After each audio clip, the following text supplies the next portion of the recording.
فرمایا لوگوں میں سب سے عاجز وہ ہے جو دعا میں عاجز ہے، دعا نہیں کرتا.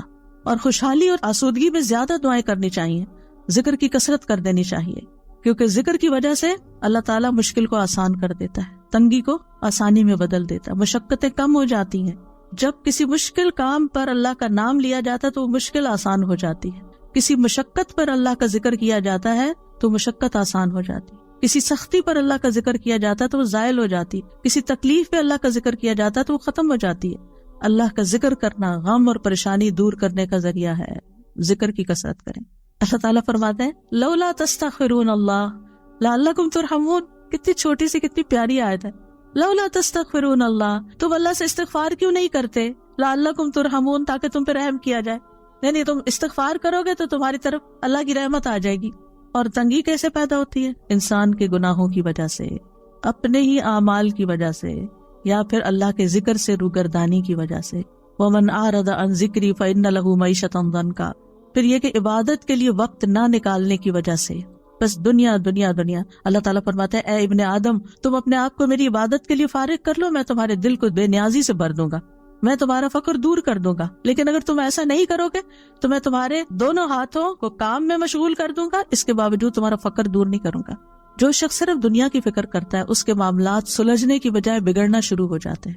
یعنی اگر آپ سب کچھ چھوڑ کر صرف دنیا سنوارنے کے پیچھے لگ جائیں تو وہ نہیں سنورے گی. جب دل میں ایک فقر اور ایک پریشانی لگ جائے گی تو ڈھیروں چیزیں بھی آپ کے دائیں بائیں ہوں تو آپ کو نظر نہیں آئیں گی. رسول اللہ صلی اللہ علیہ وسلم نے فرمایا جس شخص کا مقصد اور پریشانی غم دنیا ہو اور وہ دنیا کا ہی ہو کر رہ جائے اور وہ اسی کی نیت کرتا ہو تو اللہ اس کی آنکھوں کے سامنے اس کا فقر کر دیتے ہیں اور اس کے معاملات اس پر بکھیر دیتے ہیں اور اس کو اتنا ہی ملتا ہے جو اس کے لیے لکھ دیا گیا ہے. اور جس شخص کا مقصد آخرت ہو اور حرص آخرت ہو وہی اس کا ہدف ہو جائے، وہ اسی کی نیت کرتا ہو تو اللہ تعالیٰ اس کے دل میں غنا ڈال دیتے ہیں اور اس کے معاملات کو یکجا کر دیتے ہیں. اس کو اپنی حاجتوں کے لیے بھاگنا نہیں پڑتا، دنیا اس کے پاس ذلیل ہو کر آتی ہے. اور جو شخص دنیا کی فکر کرتا رہتا ہے بس اللہ تعالیٰ اس سے بے نیاز ہو جاتا ہے. رسول اللہ صلی اللہ علیہ وسلم نے فرمایا جو اپنے غموں کو ایک ہی غم بنا لے، سارے غم جمع کر کے ان کو ایک غم میں ڈال لے اور وہ آخرت کا غم، تو اللہ اس کے دنیا کے غموں سے اسے کفایت کرے گا. جب آخرت کا غم لگتا ہے تو پھر انسان آخرت کی تیاری میں لگ جاتا ہے نا، اچھے اچھے کاموں میں لگ جاتا ہے. اور جس کو پریشانیاں ادھر ادھر بھٹکا کر لے جائیں اللہ اس کی پرواہ نہیں کرے گا کہ وہ دنیا کی کس وادی میں ہلاک ہوتا ہے. اللہ کو اس کی کوئی پرواہ نہیں. یعنی آپ پریشان ہوئے، آپ نے نماز بھی ٹھیک سے نہیں پڑھی، آپ جو نیکی کے کام کرتے تھے وہ بھی چھوڑ دیے، بندوں کی خدمت مدد وہ بھی چھوڑ دی. پنجابی میں ایک لفظ ہوتا ہے ویر کے بیٹھنا، کبھی سنا یہ لفظ ویرنا؟ ایک دو لوگوں کو سمجھ آ گئی میں نے کیا کہا. جیسے بچے ہوتے ہیں نا تو اگر ماں ان کو ڈانٹ دیتی ہے تو وہ ویر کے بیٹھ جاتے ہیں، ان کو پھر وہ کہ کھا لو تو وہ کھاتے نہیں، کہتے سو جاؤ تو سوتے نہیں، ان کو جو کچھ کہے وہ ایک بات نہیں ماننے کو تیار ہوتے. اس کیفیت کو کہتے ہیں ویرنا. ناراض ہونا ہلکا، روٹ کے اکڑ کے بیزار ہو کے اڑ کے بیٹھ جانا، کوئی بات نہ سننا نہ کچھ کرنا، ضدی ڈھیٹ، یہ سارے لفظ کٹے ہیں اس میں. ہمارے گھر میں یہ لفظ استعمال ہوتا تھا جب کوئی بچہ اس طرح کی کیفیت میں کسی کو کہا نا جلدی کرو یہ کام، نہیں کرتا، بس پھر بیٹھ کے روٹ کے اٹھے موڈ آف. بھئی کس بات سے؟ کوئی پتہ نہیں، کھا لو نہیں کھانا، اسکول جاؤ نہیں جانا، یعنی کوئی بات نہ ماننا. تو جب کوئی بندہ یہ رویہ اختیار کر لیتا ہے تو پھر اللہ تعالیٰ اس کی پرواہ چھوڑ دیتا ہے کہ وہ کہاں ہلاک ہوتا ہے وہ ہو جائے جہاں ہوتا ہے، کیونکہ وہ نہ اللہ کی سنتا نہ بندوں کی سنتا ہے. ایگوئسٹک ہے نا کہ بس جو میرے دل میں آ گیا میں نے تو وہ کرنا ہے، نہ ماں باپ کی پرواہ، نہ کسی اور کی پرواہ، نہ کسی کی شرم و حیا، نہ کچھ. تو پھر ایسی صورت میں اگر کوئی بندہ اللہ سے ناراض ہو کے بیٹھا ہوا ہے یا ایون بندوں سے بھی ناراض ہو کے بیٹھا ہوا ہے، یعنی ناراضگی میں ہمیں کمیونیکیشن بڑھانی چاہیے. عام طور پر دیکھا گیا لوگوں کی عادت کیا ہوتی ہے، ناراض ہوئے تو بات ہی نہیں کرنی، سب سے پہلے تو بولنا چھوڑتے ہیں. وہ سمجھ کیسے آئے کہ آپ کو کیا مشکل ہے؟ وہ کہتے خود ہی بوجھو. وہی کیسے بوجھے؟ ہمیں کوئی غیب کا علم ہے؟ ہمیں نہیں معلوم کہ مزاج شریف پہ کیا چیز ناگوار گزر گئی.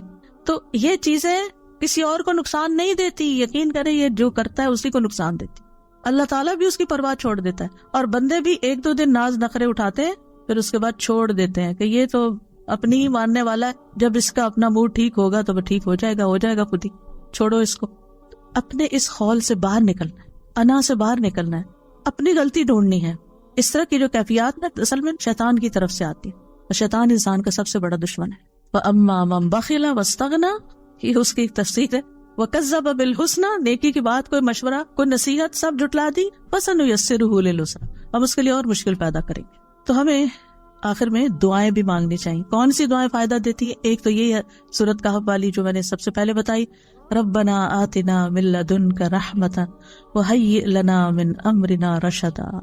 پھر اس کے بعد رب اشرح لی صدری ویسر لی امری۔ خاص طور پر جب کوئی کام مشکل ہو جائے نا تو یہ دعا پڑھ کے ویسر لی امری ویسر لی امری ویسر لی امری، تکرار کے ساتھ، اصرار کے ساتھ اپنا وہ معاملہ سامنے رکھ کے اللہ میرا یہ کام آسان کر دے۔ اور شرح صدر کیا ہوتا ہے؟ اے اللہ میرے سینے کو نور سے بھر دے، ایمان سے بھر دے، حکمت سے بھر دے، کیونکہ مشکل وقت میں ان سب چیزوں کی بڑی ضرورت ہوتی ہے۔ ایمان سے ہی مقابلہ کیا جا سکتا ہے مشکلات کا۔ ایمان ہوتا ہے تو تکلیفیں بھی برداشت ہو جاتی ہے، صبر بھی آ جاتا ہے۔ اور پھر یہ کہ میرا وہ کام، وہ راستہ میرے لیے آسان کر دے کہ جس سے میں چل کے تیری طرف آ جاؤں، تیرا بن جاؤں، اور اس راستے کی جو سختیاں اور مشکلات ہیں وہ میرے لیے آسان کر دے۔ پھر لا الہ الا انت سبحانک انی کنت من الظالمین۔ رسول اللہ صلی اللہ علیہ وسلم نے فرمایا، کیا میں تمہیں ایسی چیز نہ بتاؤں کہ جب تم میں سے کسی آدمی کو رنج و الم اور دنیا کی آزمائشوں میں سے کوئی آزمائش آئے تو وہ اس دعا کو پڑھے تو اس کی تکلیف دور ہو جائے گی۔ تو آپ سے کہا گیا کیوں نہیں؟ آپ نے فرمایا وہ مچھلی والے کی دعا ہے، لا الہ الا انت سبحانک انی کنت من الظالمین۔ اللہ غلطی میری اپنی ہے، میرا قصور ہے، تو مجھے معاف کر دے اور اس مشکل کو آسان کر دے۔ اللہ اللہ ربی لا اشرک بہ شیئا، شرک سے بیزاری اور برات کا اعلان۔ رسول اللہ صلی اللہ علیہ وسلم نے فرمایا جس کو کوئی پریشانی یا غم یا بیماری یا سختی لاحق ہو، پریشانی، غم، بیماری، سختی، اور وہ یوں پڑھے اللہ ربی لا شریک لہ، ایک یہ ورژن ہے اللہ ربی لا شریک لہ، اور ایک ہے اللہ اللہ ربی لا اشرک بہ شیئا، تو وہ تکلیف اس سے دور کر دی جائے گی۔ پھر دعا ہے اللہم لا سہل الا ما جعلتہ سہلا وانت تجعل الحزن سہلا اذا شئت۔ اے اللہ کوئی کام آسان نہیں مگر جسے تو آسان کر دے، اور جب تو چاہتا ہے مشکل کو آسان کر دیتا ہے۔ اللہ کے لیے تو کچھ مشکل نہیں، مشکل ہمارے لیے، تو اللہ تعالیٰ آپ اس مشکل کو آسان کر دیں، یعنی آپ اس سختی کو نرمی میں بدلیں گے، آسانی کر دیں گے تو ہی آسانی ہو۔ یہ دعا حزن اور حزن دونوں طرف سے پڑھی جاتی، حزن غم کو کہتے ہیں اور حزن سختی کو کہتے ہیں۔ پھر ابو موسیٰ رضی اللہ عنہ کی دعا ہے، جب وہ نماز سے فارغ ہوتے تو کہتے اللہم اغفر لی ذنبی ویسر لی امری وبارک لی فی رزقی۔ کتنی خوبصورت دعا ہے، نماز کے بعد پڑھتے تھے وہ۔ یہ صحابی کی دعا ہے، نبی صلی اللہ علیہ وسلم کی نہیں، لیکن بڑی خوبصورت دعا ہے۔ اے اللہ میرے گناہ معاف کر دے، میرے معاملے کو آسان کر دے، یعنی ہر نماز کے بعد جو معاملہ آپ کو پریشان کر رہا ہے، اور میرے رزق میں برکت عطا کر دے۔ پھر لا الہ الا اللہ الحلیم الکریم، لا الہ الا اللہ العلی العظیم، لا الہ الا اللہ رب السماوات السبع ورب العرش العظیم۔ ابن عباس کہتے ہیں نبی صلی اللہ علیہ وسلم نے فرمایا یہ کلمات ہیں جن سے کشادگی ہو جاتی ہے، آسانی ہو جاتی ہے۔ ان میں کیا ہے؟ صرف اللہ سبحانہ وتعالیٰ کی تعریف اور اللہ کی صفات بیان ہوئی، توحید کا اقرار ہے، الحلیم الکریم کے واسطے سے دعا ہے، پھر توحید کا اقرار ہے، پھر العلی العظیم کے واسطے سے دعا ہے، پھر توحید کا اقرار ہے، پھر ربوبیت کے واسطے سے دعا ہے، پھر رب السماوات السبع اور رب العرش العظیم۔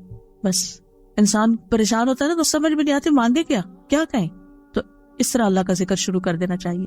پھر ہے اللہم احسن عاقبتنا فی الامور کلہا واجرنا من خزی الدنیا وعذاب الآخرہ۔ اے اللہ ہمارے تمام معاملات کا انجام اچھا کر دے اور ہمیں دنیا کی رسوائی اور آخرت کے عذاب سے محفوظ رکھ۔ تو یہ سارے معاملات میں آسانی اور انجام کی خوبصورتی کی دعا ہے۔ پھر ہے اللہم انی اعوذ بک من ضیق الدنیا وضیق یوم القیامہ۔ اے اللہ بے شک دنیا کی تنگی سے اور قیامت کے دن کی تنگی سے میں تیری پناہ چاہتا ہوں۔ پھر ایک اور بہت خوبصورت دعا ہے، ابن عمر کہتے ہیں ایسا کم ہی ہوتا کہ رسول اللہ صلی اللہ علیہ وسلم کسی مجلس سے اپنے صحابہ کے لیے یہ دعا کیے بغیر اٹھے ہوں، اللہم اقسم لنا من خشیتک ما تحول به بیننا وبین معاصیک ومن طاعتک ما تبلغنا به جنتک ومن الیقین ما تهون به علینا مصیبات الدنیا، یا دوسرے ورژن میں مصائب الدنیا، ومتعنا باسماعنا وابصارنا وقوتنا ما احییتنا واجعلہ الوارث منا واجعل ثأرنا علی من ظلمنا وانصرنا علی من عادانا ولا تجعل مصیبتنا فی دیننا ولا تجعل الدنیا اکبر ہمنا ولا مبلغ علمنا ولا تسلط علینا من لا یرحمنا. اے اللہ ہم میں اپنا خوف اتنا تقسیم کر دے کہ وہ ہمارے اور ہمارے گناہوں کے درمیان حائل ہو جائے. اور یہاں خشیت کی بات کی گئی ہے جو علم سے آتی ہے، جو خوف علم کی وجہ سے پیدا ہوتا ہے کہ اللہ ہمیں ایسا علم عطا کر اور اس علم کے ساتھ ایسا اپنا ڈر دے کہ ہم گناہوں سے بچ جائیں، کیونکہ گناہ مصیبتیں لاتے ہیں. اور اپنی فرما برداری اتنی تقسیم کر دے کہ وہ ہمیں تیری جنت تک پہنچا دے، کیونکہ اطاعت کے کام ہی انسان کو جنت تک لے جاتے ہیں. اور اتنا یقین عطا کر دے کہ ہم پر دنیا کی مصیبتیں آسان ہو جائیں. یعنی اتنا زیادہ ایمان کا آخری درجہ نا یقین، یعنی ایمان کی مضبوطی عطا کر دے کہ جس کی وجہ سے ہمیں دنیا کے غموں کی پرواہ نہ رہے. اور جب تک تو ہمیں زندہ رکھے ہماری سماعت، ہماری بصارت اور ہماری قوت سے ہمیں فائدہ عطا کر. یعنی ہمارے آنکھیں، کان، ہماری ساری قوتیں، صلاحیتیں کام کرتی رہیں، ہم بیکار ہو کے بستر پہ نہ پڑ جائیں. اور اسے ہمارا وارث بنا دے، یعنی بعد میں بھی یہ ہمارے اعضاء ہمارے لیے ایسا کام چھوڑ کے جائیں کہ جو صدقہ جاریہ بن جائے. اور ہمارا انتقام اسی تک محدود کر دے جو ہم پر ظلم کرے، یعنی ہم کسی پر زیادتی نہ کریں. دشمنوں کے مقابلے میں ہماری مدد فرما اور ہمارے دین میں مصیبت نازل نہ فرما. یعنی کوئی ایسی تکلیف نہ ڈالنا کہ میں دین سے دور ہوں، اور نہ ہی دنیا کو ہمارا سب سے بڑا غم و ہم بنانا، اور نہ ہی ہمارے علم کی انتہا کہ ہم صرف دنیا کا ہی علم جانتے ہوں اور دین کا ہمیں نہ پتا ہو. اور ہم پر ایسے شخص کو مسلط نہ کرنا جو ہم پر رحم نہ کرے. کتنی خوبصورت دعا ہے، کیونکہ آپ دیکھیں کہ جب اللہ کی خشیت مانگتے ہیں تو خشیت ہمیں گناہوں سے روک دیتی، اطاعت مانگتے ہیں تو اطاعت جنت تک لے جاتی ہے. یعنی اللہ کی فرمانبرداری سے ہی اللہ کے پاس جا سکتے ہیں نا جنت میں. یقین مانگتے ہیں جو ایمان کا اعلیٰ ترین درجہ ہے، تو ابن مسعود کہتے ہیں یقین مکمل ایمان ہے. دنیا مصائب کا گھر ہے، انسان میں جتنا ایمان کبھی ہوگا اس میں شک نہیں ہوگا، اس کے لیے مصیبتیں برداشت کرنا آسان ہوگا. اور ایمان کا آخری چھٹا رکن قضاء و قدر پر ایمان لانا ہے. یعنی جو تو فیصلے ہمارے بارے میں کرے ہمیں اس پر راضی کر دے، اور ہم اپنی صلاحیتوں کو آخری سانس تک صرف تیری رضا میں استعمال کریں، اور مرنے کے بعد بھی ان سے ہمیں فائدہ پہنچتا رہے. اور جس نے ہم پہ ظلم کیا تو خود اس سے بدلہ لے، اور جو ہم سے عداوت رکھتا ہے، جس میں شیطان سب سے بڑا دشمن ہے ہمارا، اور اس کے علاوہ بھی جو ہم سے عداوت رکھتے ہیں، منافقین ہیں، مشرکین ہیں، اور کوئی اور بھی، اور خصوصاً ہمارے دین کا جو دشمن ہے، ہمیں ان پر کامیابی عطا کر. وانصرنا علی من عادانا، ان کے خلاف ہماری مدد فرما، اور ہمارے دین میں مصیبت نہ آئے. یہ نہ ہو کہ کسی آزمائش کی وجہ سے ہماری نمازیں چھٹ جائیں، یا کسی بدعت میں پڑ جائیں، یا کسی شرک میں مبتلا ہو جائیں. آپ نے دیکھو کہ لوگ نجومیوں کے پاس چل پڑتے ہیں اور غلط کام کرنے لگتے ہیں، تعویذ گننے کرنا شروع کر دیتے ہیں.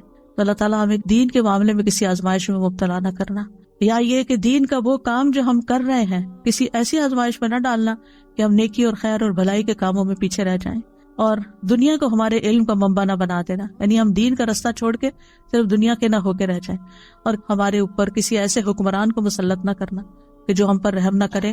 اور صرف حکمران ہی نہیں، کسی بھی معاملے میں، مثلاً آپ کسی ظالم ڈاکٹر کے حوالے نہ ہمیں کرنا کہ وہ ہم پہ رحم نہ کرے اور ہمارا غلط علاج کرے، یا کسی ظالم استاد کے حوالے نہ کرنا کہ وہ سکھانے سے زیادہ ہم پر سختی کرے. تو زندگی کے ہر معاملے میں آسانی کے لیے یہ بہترین دعا ہے، اور اسے اپنی دعاؤں کا معمول بنانا چاہیے. وآخر دعوانا ان الحمد للہ رب العالمین.